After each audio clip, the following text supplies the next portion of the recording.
Parliaments have a life of 5 years. The executive, on the average, half that much. But the judiciary stays. The stayed till 65, the judges stayed till 65, the institution is never dissolved, hopefully. So, when we look at the judgments, Zulfikar Ali Bhutto was hanged. History has rejected those decisions made by the courts, that decision made by the courts. But has the court ever expressed remorse on what happened to Zulfikar Ali Bhutto?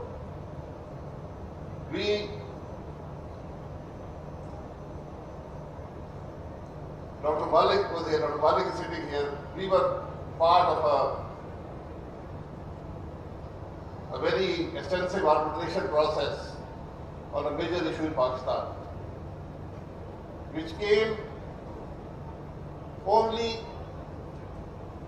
because the Supreme Court did not perhaps understand where its powers lay or what its jurisdiction was.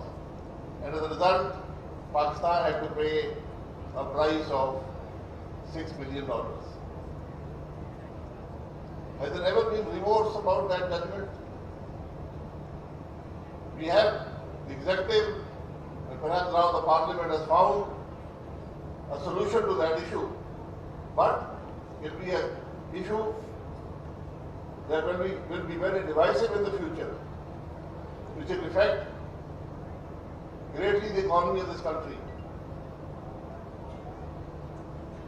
Who blame is not enough. Who do we go to perhaps rectify these situations that they don't happen in the future? In July 2017, the government, which was performing to a reasonable level, was dissolved because the Supreme Court became a trial court and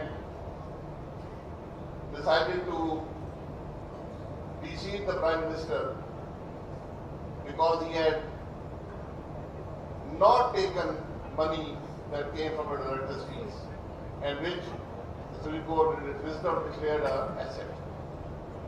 What are the effects of these judgments? That is the question today. Can these judgments be quoted in the future? Are these judgments beneficial to the people of Pakistan? I'm not a lawyer, but I've been around in Parliament for a few years. And to me, the touchstone of any judgment, the natural arbiter of conflict or a grey area is common sense. Do the judgments of our courts reflect common sense? That's a question that the institution needs to ask itself, so that we do not repeat these mistakes in the future.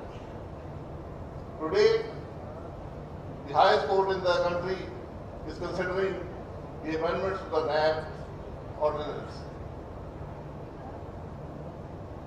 It's a court which enjoys suo motu powers and has in the past exercised those powers.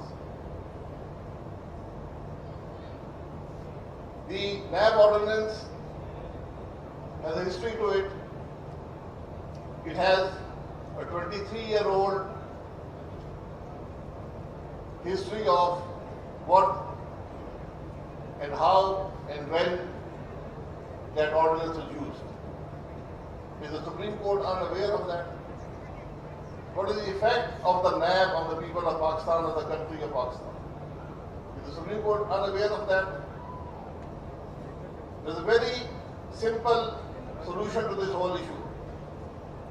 But I can tell you from being in government, from being in opposition, that until the institution of NAB is there, Pakistan cannot function.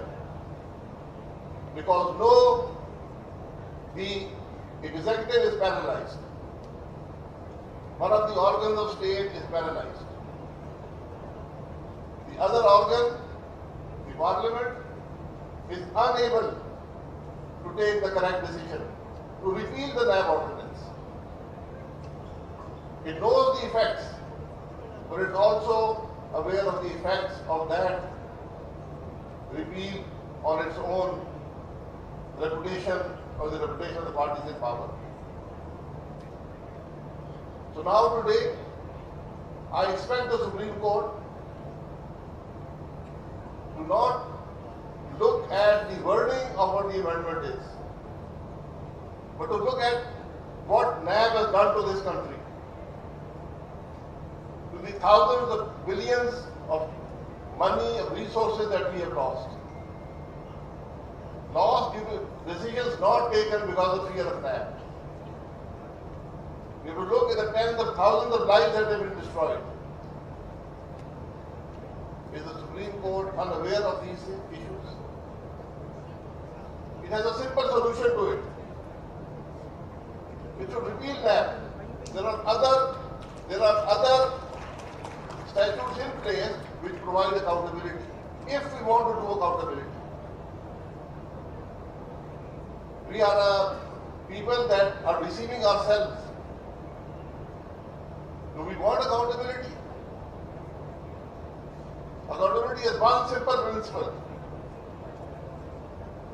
I have money, I have expenditure.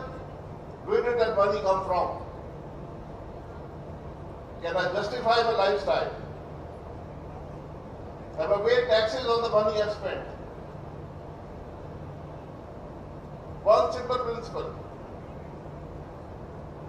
I assure you, the parliament will be empty. The benches will be empty. Other institutions will be empty. None of us are not guilty of this sin. Unfortunately, we are unaware that we are unable. That's the reality of the issue today. Neither the parliament, neither the executive, neither the judiciary are able to address the reality, the real cause of issues. We look at the wordings, we look at the superficiality of these issues, and we try to fix that. I have heard some leaders in all of these institutions talk about legacy. You don't create legacies. You let your actions speak for themselves and let history judge you. That is a legacy. You don't create history, a legacy, by inspecting hospitals, by undermining the functioning of the executive. My dear friend Khaqan Abbasi sahab, he always had this huge debate that he carried on for years on whether the Supreme Court can overturn a constitutional amendment. And I think the answer still remains unclear to me at least. Perhaps it can, perhaps it cannot. But whatever action the judiciary takes if it undermines the parliament or the executive, it undermines the people of Pakistan. It affects the people of Pakistan. So let the judges be cognizant, they carry great responsibility. There is need for introspection. How many judiciaries in the world appoint judges themselves? How many promote themselves? What are the powers of the Chief Justice? Does he have to get there by seniority? We have a 20-year history